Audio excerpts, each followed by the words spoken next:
भारत के बारे में कहा जाता है Bharat too religious to revolt. इतना ज्यादा धार्मिक देश है कि यहाँ क्रांति कभी होने नहीं पाएगी।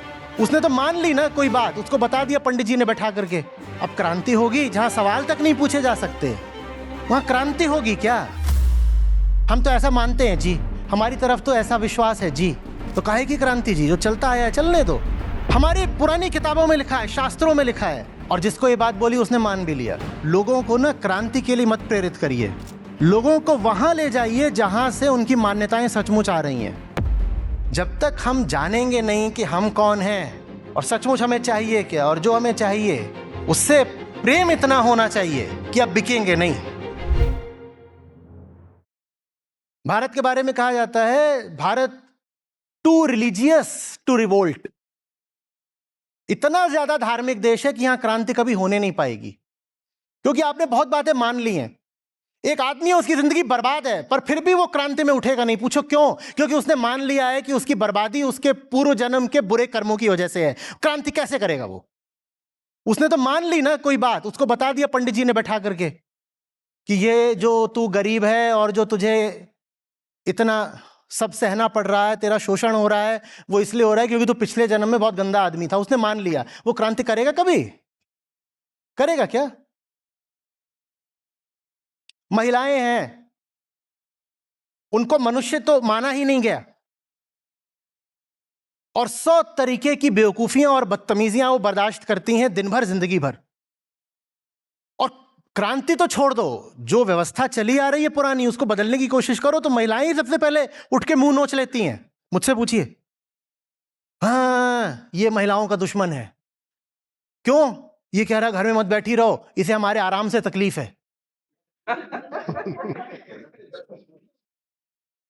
तुम पागल हो गई हो? मैं तुम्हें बाहर की खुली हवा, वहां सांस लेने के लिए, उड़ने के लिए भेजना चाहता हूं। वो नारे लगा रही है। एक तो बोली इनको नेशनल कमीशन ऑफ वुमेन में ले जाएंगे, बहुत लिबरेशन की बातें करते हैं, ये हमारा घर छुड़वाएगा। वो यहां से पूरी तरह से परास्त है। वो बाहर क्या कुछ करके दिखाएगी?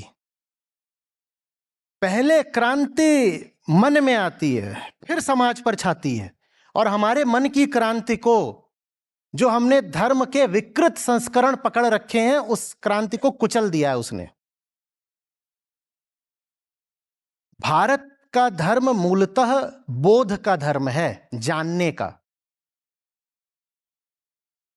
वैदिक धर्म कहते हैं ना अपना हम, हाँ। तो वेदांत जानने का दर्शन है। जानो जानो, बोधो अहम। मैं सिर्फ बोध प्राप्त नहीं करता, मैं बोध ही हूं। यह है हमारा असली धर्म।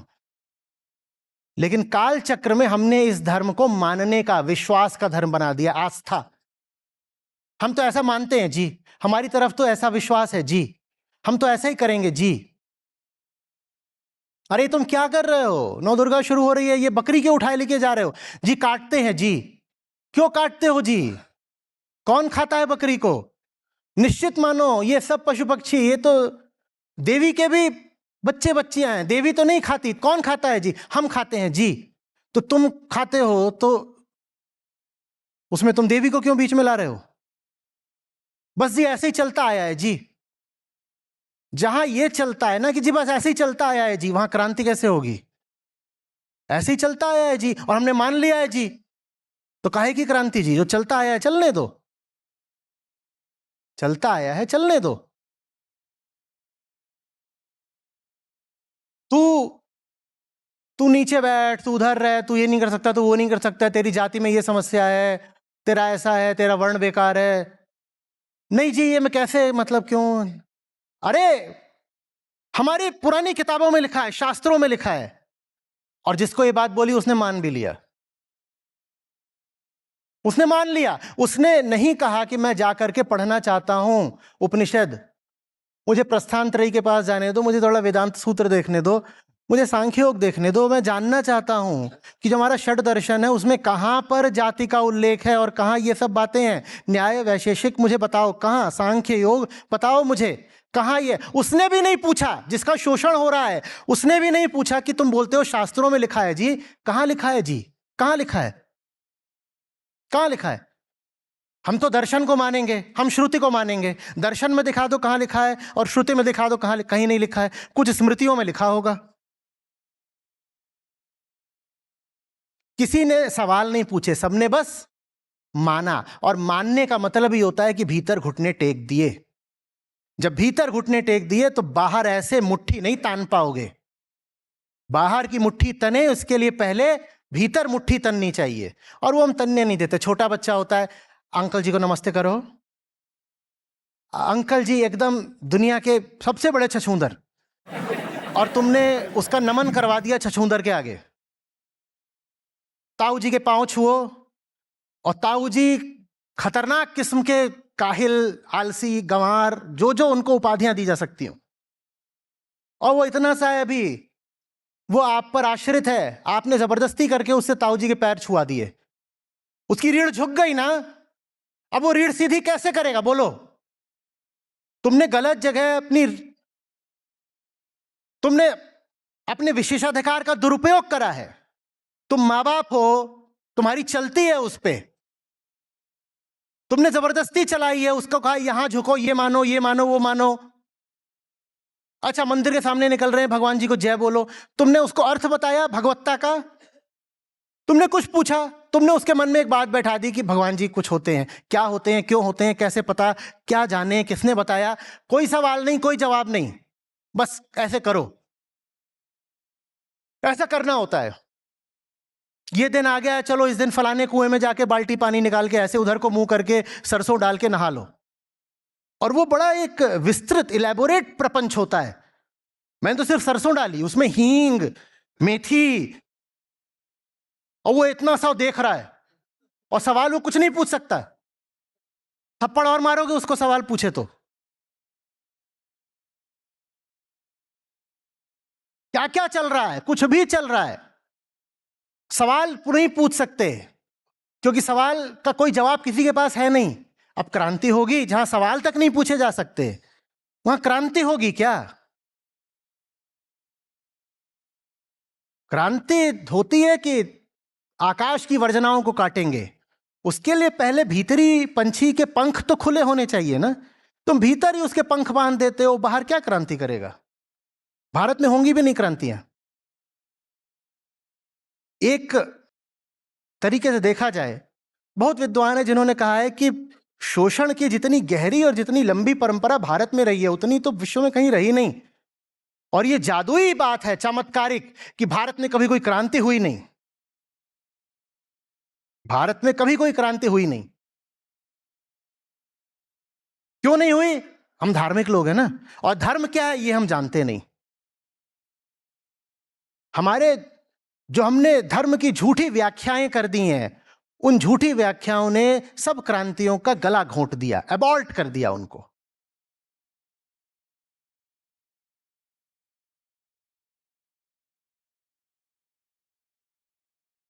समझ में आ रही है बात?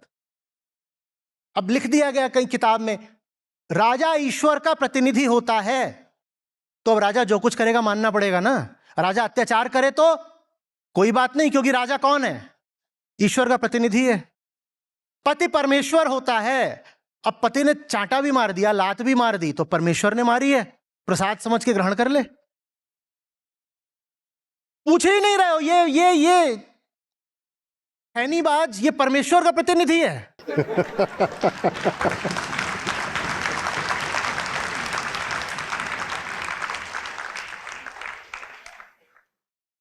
है।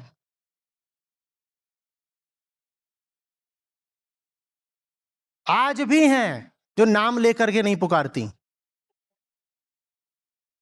और कहने को तो बोलते हो कि अरे वो तो हम समवयस्क हैं, हम उम्र हैं, बराबरी का रिश्ता है। वो उसको तुम करके बात करेगा, वो आप करके बात करेगी। और पढ़े लिखे घरों में होता है। यहां क्रांतियां होंगी, वो किस दृष्टि से आप कहलाने लायक है बताओ? और किसी बाहर वाले को तो फिर भी गलतफहमी हो जाए कि वो इज्जतदार है। तुमने तो उसको पूरा देखा है, तुम अच्छे अच्छे से उसकी रग रग से, माने सब रगों से वाकिफ हो। तुम्हें पता है वो कितना जलील आदमी है। तुम कैसे उसको आप बोलती हो?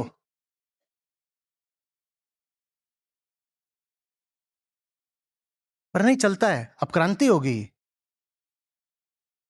ठीक लग रही है कुछ बात? ऐसा ही है ना जी सर। बाहर बाहर से लोगों को प्रेरणा देने से या भड़काने उकसाने से कुछ नहीं होने वाला। सर आपसे जुड़ने से पहले हमारा भी यही हाल था, और अब कुछ टाइम से हम सुधर रहे हैं सर। मैं तो कहता हूं लोगों को ना क्रांति के लिए मत प्रेरित करिए, लोगों को वहां ले जाइए जहां से उनकी मान्यताएं सचमुच आ रही हैं। लो देखो कि जो बातें तुम मानते हो वो सचमुच आ कहां से रही हैं। हमारा गीता समागम चल रहा है, तो उसमें बीच बीच में हम गीता उनके सामने रख देते हैं और मनुस्मृति सामने रख देते हैं। कहते हैं तुमने गीता बहुत पढ़ ली, 100 सत्र कर लिए गीता के, लो अब मनुस्मृति पढ़ो। तब चीख पुकार मचती है, हाय हाय ये क्या दिखा दिया, अरे तुम्हारे व्यवहार का रेशा रेशा उसी किताब से आ रहा है, और तुमने वो किताब आज तक पढ़ी भी नहीं, तुम उस किताब को जी रहे हो। छोड़ो कि उस किताब की प्रशंसा करनी है कि निंदा करनी है कि क्या करना है, जान तो लो कि तुम्हारे व्यवहार का एक एक हिस्सा, एक एक अंश, कोशिका आ कहां से रहे हैं, जान तो लो कम से कम। तुम जानना भी नहीं चाहते, तो ये छोड़िए कि लोगों को मुझे क्रांति का हौसला देना है। मैं कह रहा हूं उनको ले जाइए और दिखाइए कि ये जो तुम अभी भी करते हो ना, अपने घरों में, समाज में, दफ्तरों में, राजनीति में, धर्म में, हर जगह, देखो ये कहां से आ रहा है, देखो देखो देखो कहां से आ रहा है। तो शायद लोगों को थोड़ा बुरा लगे, तो शायद क्रांति की कुछ संभावना तैयार हो।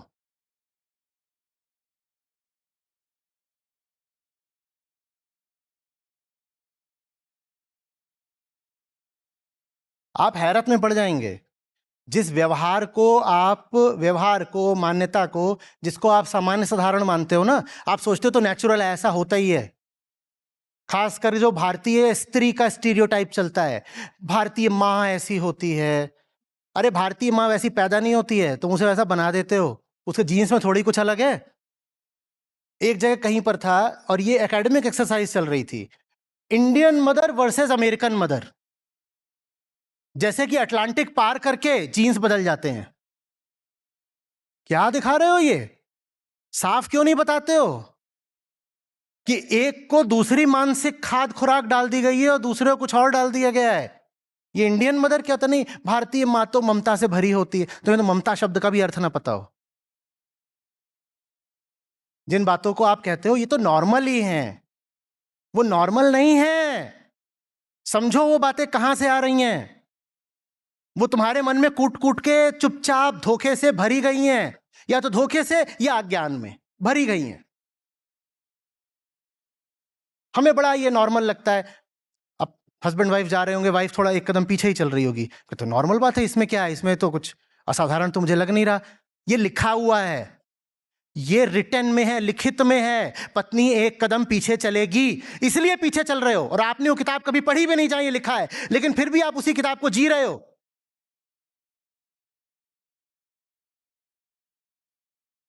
और अपने जितने व्यवहार के हिस्से होते हैं सारे, आप क्या सोचते हो कि ये आपके साधारण एटिकेट का हिस्सा है कि बड़े बोल रहे हो तो आवाज नहीं करनी है, सुनना है? ना ना ना ना ना, लिखा हुआ है, अथॉरिटी के सामने सबमिशन दिखाओ, ये लिखा हुआ है। आप इसलिए नहीं बोलते हो। तो एक तो फालतू की बात यह कि अथॉरिटी के सामने झुक करके रहो। कहते हैं ना बच्चा बिगड़ गया उल्टा जवाब देता है। ये कहीं लिखा हुआ है कि ये नहीं करना है, इसलिए ये आपके मन में आ गई ये बात। पर हमें हमारे मान्यता की जड़ भी नहीं पता।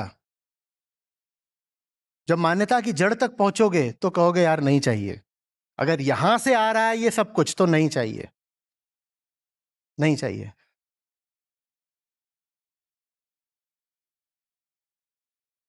और फिर एक सम्मान भी पैदा हो पाएगा वास्तविक धर्म के प्रति।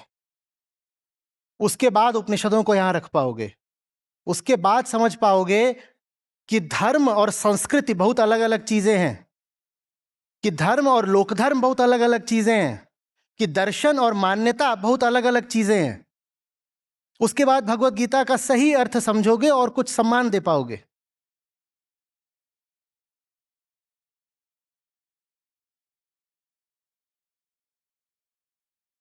आध्यात्मिक भीतर अगर लॉ लग गई तो सामाजिक क्रांति निश्चित है, वो होगी, फिर होगी।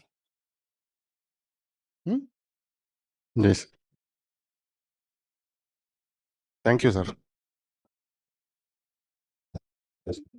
प्रणाम आचार्य जी। मेरा नाम आशीष है सर, और मैं आपके व्यूज को मैं एक्चुअली यूनिवर्सिटी ऑफ बर्कले का आपका सेशन अटेंड किया था जिसमें आपने डेमोक्रेसी की लिमिटेशंस पे चर्चा की थी। कहाँ पर करा था? यूनिवर्सिटी ऑफ बर्कले का जो सेशन था हाँ। उसमें आपने डेमोक्रेसी के लिमिटेशन पे चर्चा की थी। तो डेमोक्रेसी इंडिया में और पूरे वर्ल्ड में जो अभी प्रैक्टिस में है उसका फ्यूचर क्या है अगर ये ऐसे ही रहती है, और आज उसका सिग्निफिकेंस कितना बचा है? क्योंकि हम देख रहे हैं कि डेमोक्रेटिकली इलेक्टेड पीपल जो हैं वो धीरे धीरे चेयर को इस तरह से राउंड कर रहे हैं को हमेशा उस पर बने रहे।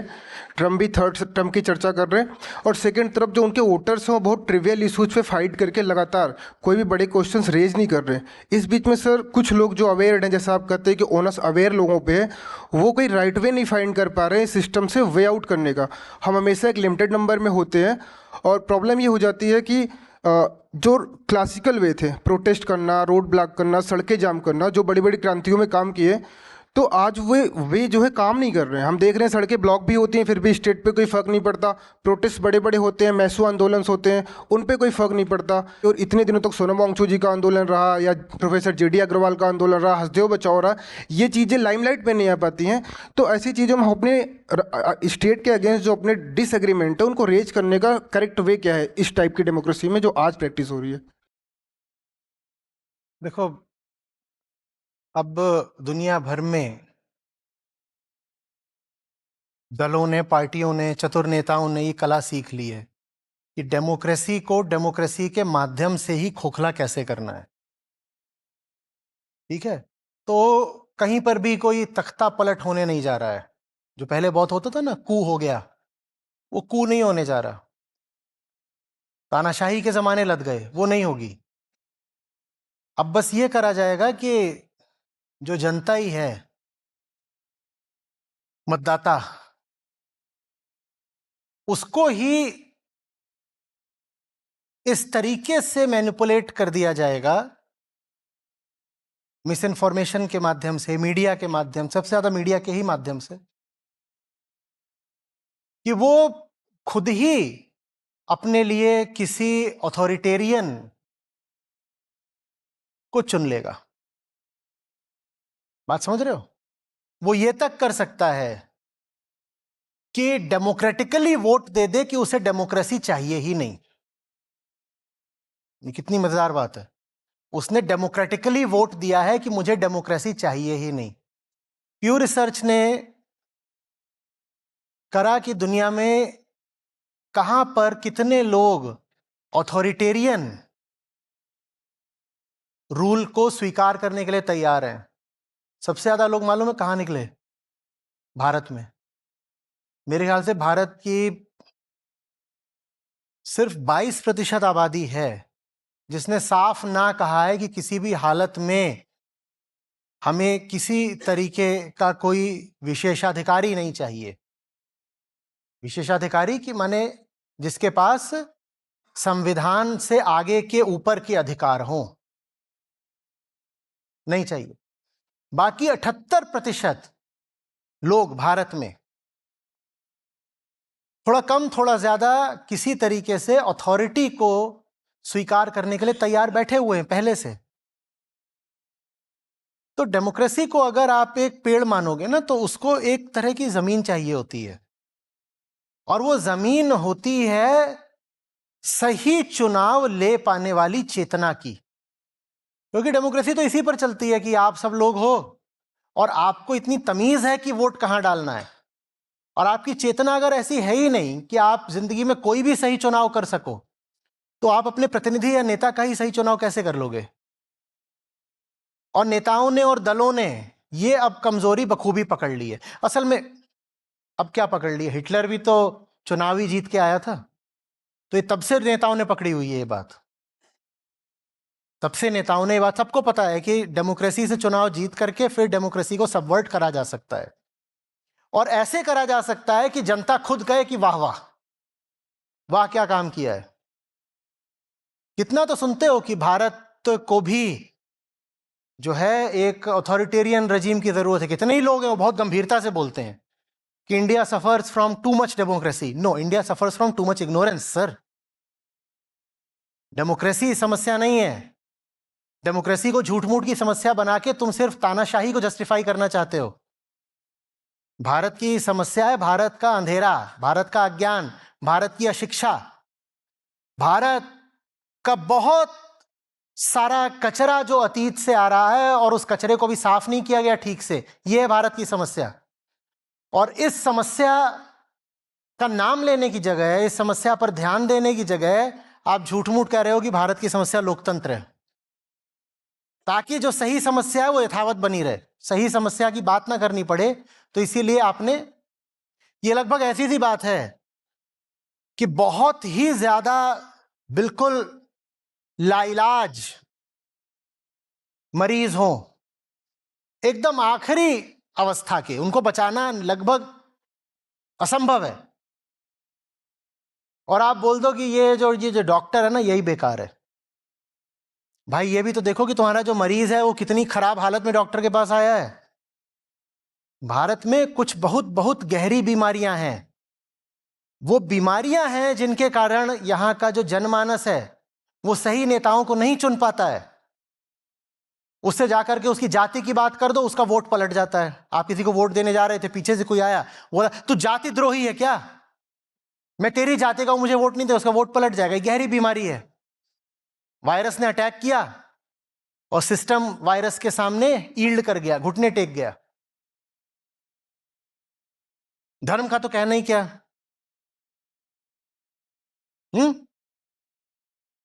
गरीबी का और लालच का कहना ही क्या। ये बीमारियां हैं और इन बीमारियों के साथ लोकतंत्र का चलना बड़ा मुश्किल है। पहले क्या होता था कि नोट बंटते थे, बूथ कैप्चर होते थे, इस तरीके से होता था। जो पॉपुलर मैंडेट होता था उसको इस तरह से स्कटल किया जाता था। नोट वोट बांट दी गरीबों में, वो अपना 500 क्या 100 रुपए में भी वो अपना वोट बेच देते थे। अब उसका नया तरीका है वेलफेयर स्कीम्स कि मैनिफेस्टो में ही प्रॉमिस कर दो कि अगर हम आएंगे, वैसे तो 500 रुपया देते घर में आके, वो भी धीरे से, नोट में 500 देते, अब हर महीने सबको 2-2 हजार रुपए देंगे।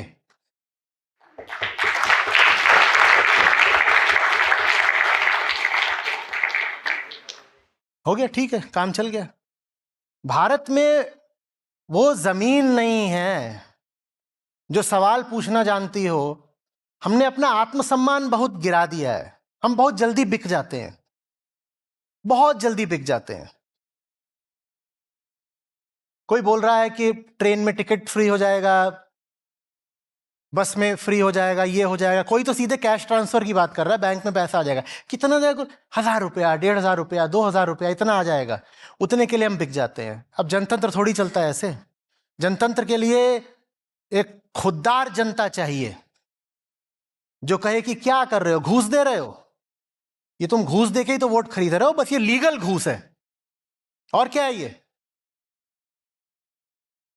क्या बहुत खुश होकर बता रहे हो कि इतने करोड़ लोगों को हमने राशन पर कर दिया है, सब्सिडाइज्ड, हम उनको दाना पानी भी देते हैं, बिजली भी देते हैं, पानी भी देते हैं और खाद भी देते हैं। क्या बता रहे हो? ये तुम यही बता रहे हो ना कि हमारी कितनी दुर्दशा है, कितनी बेरोजगारी और कितनी गरीबी है कि 80 करोड़ 100 करोड़ लोगों को इस तरीके से जीना पड़ रहा है।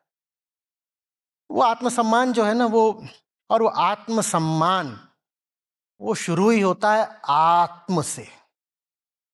भारत ने अपना आत्म खो रखा है, और ये इतने ज्यादा दुख की बात इसलिए है भाई, क्योंकि भारत ही है जिसने सबसे पहले आत्मा के सामने सर झुकाया था।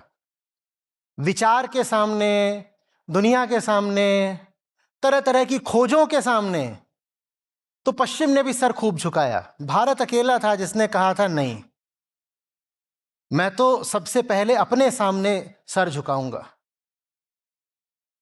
अष्टावक्र गीता मालूम है क्या बोलती है? हाँ, अहो अहम, मुझसे ज्यादा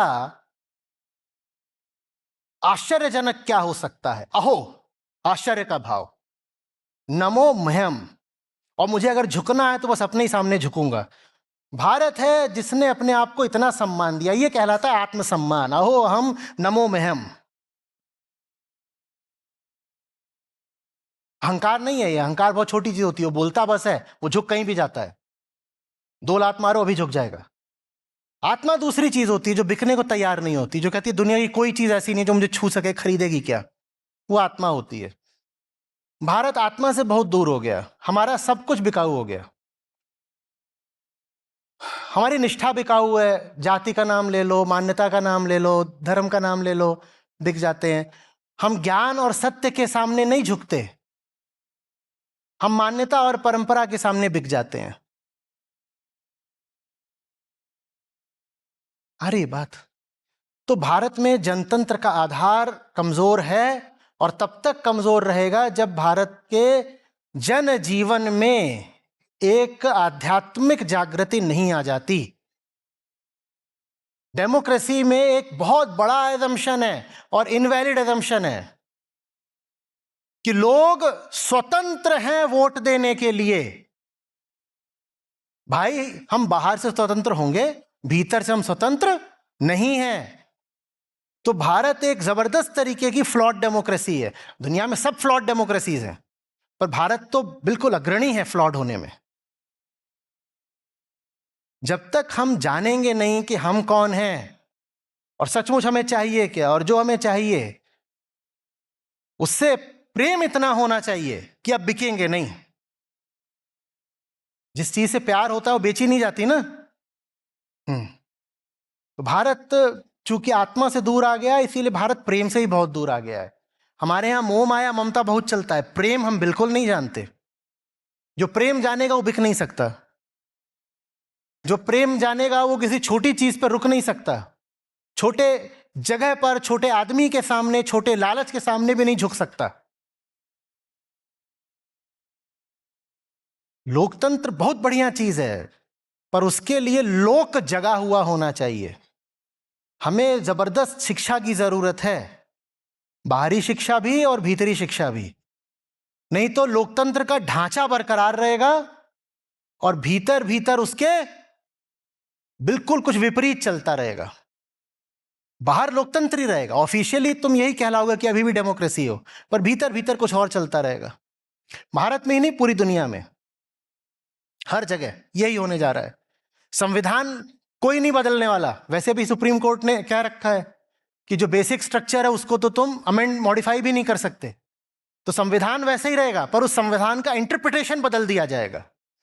इंटरप्रिटेशन तो बदल सकते हो ना, शब्द ही तो लिखे हैं। हाँ, तो उन शब्दों को कुछ और अर्थ कर दो और कह दो हम संविधान का ही तो पालन कर रहे हैं। उन शब्दों का अर्थ ही कुछ और कर दो। इक्वालिटी लिखा है, बोल दो इक्वालिटी का मतलब यह है कि ब्राह्मण ब्राह्मण इक्वल है और बनिया बनिया इक्वल है और औरत औरत इक्वल है। संविधान में इक्वालिटी तो लिखा है, लो हो गई equality. Equality among equals.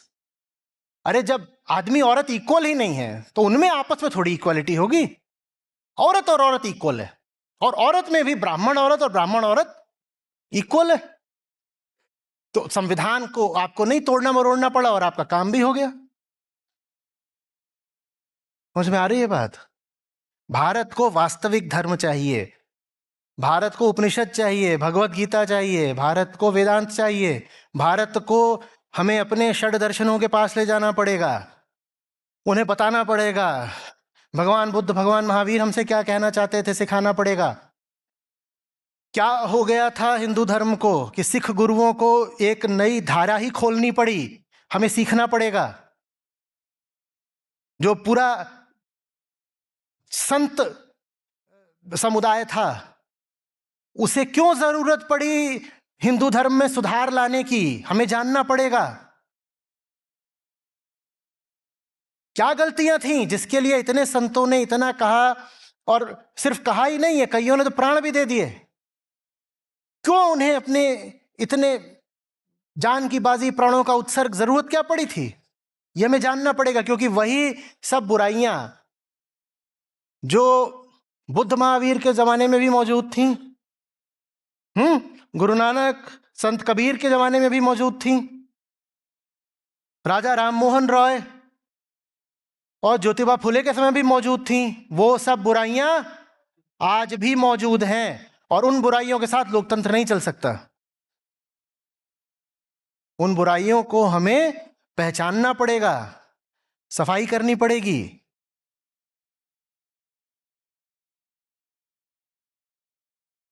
Sir जैसे ये बुराइयां तो प्रेजेंट है, पर जैसे मैंने बोला कि हम जब भी निकलते हैं मतलब प्रोटेस्ट, इसका का तरीका क्या होगा? मतलब मुझे लगता है रोड ब्लॉक प्रोटेस्ट तो इसका कोई तरीका हो नहीं सकता। एक्चुअली मुझे मतलब मैं क्लासिकल तरीके पढ़ रहा था तो मुझे स्टेटमेंट मिला कि जब सड़कें खाली होती हैं तो संसद आवारा हो जाती है, पर आज सड़कें खाली हो या भरी हो संसद आवारा ही लगती है। तो सड़कों पे काम नहीं चलेगा ना, वो तब होता था जब लोग सड़क की ओर देखते थे। आज लोग सारे समय आंखें तो सोशल मीडिया की ओर देख रहे होते हैं। तुम सड़क पे आके बैठोगे, तुम्हें देख कौन रहा है? हर काम के लिए ऑडियंस चाहिए होती है भाई, ऑडियंस। गांधी जी भी जो कर पाए इसलिए कर पाए क्योंकि उनके पास ऑडियंस थी। भगत सिंह की कुर्बानी को भी आज हम इसलिए जान पाते हैं क्योंकि तब अखबारों को आज़ादी थी। लंबा उनका साल भर लंबा केस खिंचा था कि उस केस के छोटे से छोटे पहलू को जन जन तक पहुंचाओ, ऑडियंस थी। तुम वहां सड़क पर बैठे हो और वहां तुम्हें कोई थोड़ी देर में कह रहे हो पानी पिलाने वाला तो कोई आ जाए, उससे नहीं होगा। और हर साल तो देश में चुनाव होते रहते हैं ना, इतना बड़ा देश है, इतने सारे राज्य हैं। अगर जनता वास्तव में खफा हो तो अगला चुनाव बस 3 महीने दूर होता है। यहां हो रहा है नहीं तो वहां हो रहा है, नहीं तो वहां हो रहा है। जनता खफा ही नहीं है, जनता कहीं खफा नहीं है। ट्रंप का जो मैंडेट था अमेरिका में, वो मैंडेट ऐसा है कि वो इविल है मैंडेट। जनता खफा हुई है क्या? पिछली बार तो ट्रंप की जब जीत हुई थी तो कम से कम पॉपुलर वोट कम मिला था। इस बार तो अगर तुम एब्सोल्यूट नंबर ऑफ वोट्स भी काउंट करो तो ज्यादा जीत के आया है। जनता खफा थोड़ी है, जनता तो खुश है। तो नेताओं की बुराई करनी बंद करनी पड़ेगी। पहले तो इस जनता को ठीक करना पड़ेगा। नेता तो बेचारा जनता का पिछलग्गू है, जनता जैसी है वो नेता भी अपना उसी से काम चला रहा है, स्वार्थ। ये जनता ही गड़बड़ है और जब तक इस जनता को नहीं सुधारोगे बात बनेगी नहीं। एक्चुअली इसी सिस्टम को फॉलो करते हुए जब मैं आप बोलते हैं कि चेतना का कोई स्वभाव नहीं होता और जब समाज अपनी चेतना पे जिएगा तो परम स्वतंत्र होगा, तो प्लेटो जैसे दार्शनिक भी इस बात को जानते थे कि चेतना का कोई स्वभाव नहीं होता। फिर भी जब बात शासन व्यवस्था की आई तो उन्होंने एक नोबल लाई का कॉन्सेप्ट दिया कि प्लेटो नोबल लाई, और एक नोबल लाई के बेस पे समाज को संगठित किया जाए। तो क्या प्लेटो यही कहना चाहते थे कि जनता कभी उस लेवल पे पहुंच नहीं सकती, तो जब बुराई से ही चलना है तो एक नोबल लाई बना दिया जाए, सो दैट सोसाइटी जो है ऑर्गेनाइज्ड वे में चले? देखो, जो प्लेटो की पूरी व्यवस्था थी दी हुई, वो बहुत हायरार्किकल थी, ठीक है, और ऑथोरिटेरियन भी थी। वो डेमोक्रेटिक नहीं थी। प्लेटो तो कह रहे हैं कि जो चुनो चुनो चुनो सबसे प्रतिभाशाली कौन है, उनमें भी छानते जाओ छानते जाओ छानते जाओ, 40 साल तक छानो और 40वें 45वें साल में जो सबसे अग्रणी हो उसको राजा ही बना दो सीधे। ठीक है, ये डेमोक्रेटिक व्यवस्था नहीं है। तो वहाँ ये चल सकता था। लेकिन दुनिया में आज तक जितनी भी व्यवस्थाएं सोची गई हैं पॉलिटिकल, उनमें सबसे अच्छी, अपनी तमाम खामियों के बावजूद सबसे अच्छी तो व्यवस्था लोकतंत्र ही है। बस अब लोकतंत्र में जो सबसे बड़ी खामी है वो ये है कि लोकतंत्र बेचारा आश्रित होता है लोक पर। जैसे लोक होंगे वैसा लोकतंत्र हो जाता है। तो लोकतंत्र सुधारना है तो ये जो लोक बैठे हैं इनको सुधार दो, बस, और कोई तरीका नहीं है। Very very thank you.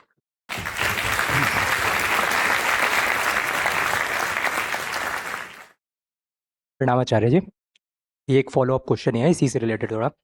मैं नेशनल लॉ यूनिवर्सिटी सोनीपत का छात्र हूँ, फर्स्ट ईयर का।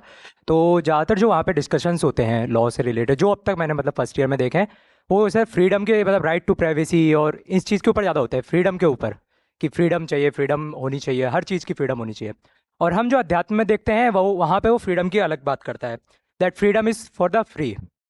अब मैं इन दोनों में मैं जानना चाहता हूँ कि अप्रोच कैसे होनी चाहिए कि हम क्योंकि कॉन्स्टिट्यूशन ना लॉज ना आर्टिकल कोई भी इस तरीके की फ्रीडम की बात नहीं करता जो अध्यात्म में दी गई है। तो इसे इस तरफ जाने की अप्रोच क्या होनी चाहिए और दोनों में मतलब क्या समानताएं हैं इन दोनों फ्रीडम्स में और क्या डिफरेंसेस हैं? देखो, समाज को सुचारू रूप से चलाने के लिए व्यक्ति को जो स्वतंत्रता मिलनी चाहिए, तो कानून व्यवस्था, न्याय प्रणालियां, संविधान, बस उसकी ही तो बात करेंगे ना। तो वो अपनी जगह बिल्कुल ठीक बात कर रहे हैं।